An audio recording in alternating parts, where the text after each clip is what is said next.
We're now going to discuss power in an AC circuit. And power works out a little strangely because remember, we look at the idea that power is equal to I times V, or current times voltage. But remember, current in one particular moment is equal to the max current times the cosine of omega t, and voltage at one particular time is equal to the max voltage cosine of omega t plus our phase angle.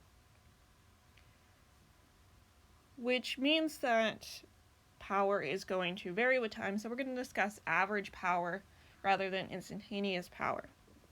And we're going to discuss each circuit element individually, and then we'll talk about the combination. So what happens if we have them all at the circuit at the same time. So we're going to start with the resistor.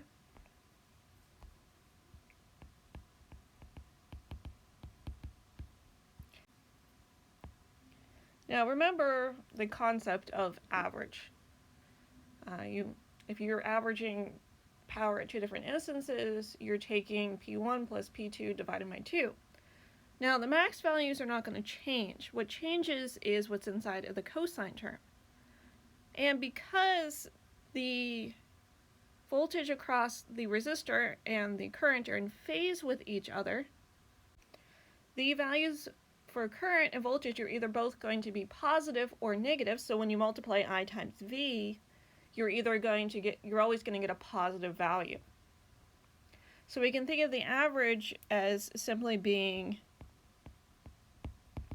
1/2 the voltage times the current.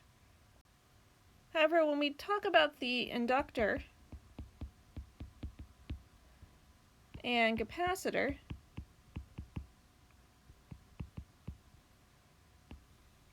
we run into a little bit of a problem, because remember, the voltage across the inductor and capacitor, the inductor always leads, the capacitor always lags.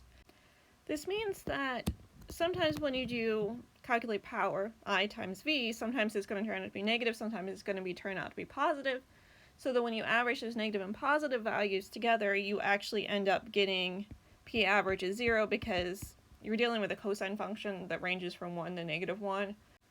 You're going to end up with an equal number of positives to an equal number of negatives, so that when you add them together, you get 0, and then when you divide by the number, you still get 0. Now let's talk about the combination. So what happens if we put all three circuit elements in the circuit together? So we're going to do power equals voltage times current. So we're going to pull out our voltage equation, and we're going to pull out our current equation. I'm now going to take advantage of a trig identity that allows me to pull apart this addition in here, so that we don't have to worry about that anymore.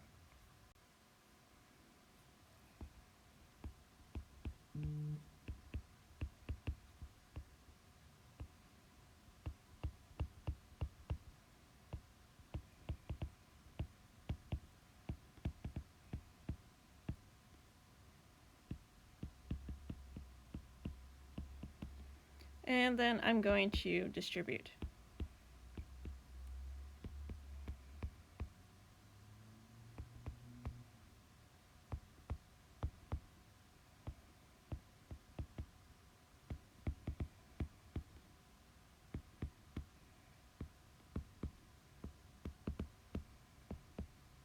Alright, so now we're going to average this, and this is going to do some things to our trig terms. Because this is a cosine and this is a sine, they're always going to be out of phase with each other, so you're going to get them sometimes to be positive 1 and sometimes to be -1, or else they're going to be 0. And so that means that when you average them, they're either going to be equally negative or equally positive, so when you add them together, you get 0. So this term actually causes this entire second half to go to 0, because anything times 0 is 0. This term here, because it's cosine and it's squared, it's either going to be 1 squared or minus 1 squared, which is still 1, so the average of that is going to be 1/2.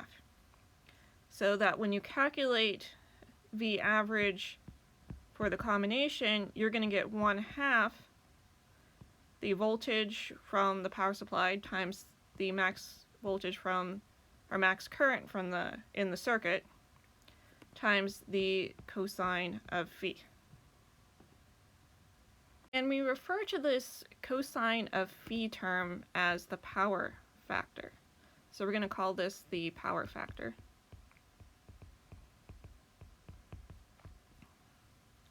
And the power factor, if you go back to the previous lecture when we drew that phasor diagram, we're using that same right triangle to establish this, but now we're using cosine rather than tangent, so the cosine of phi is going to equal the resistance over the impedance.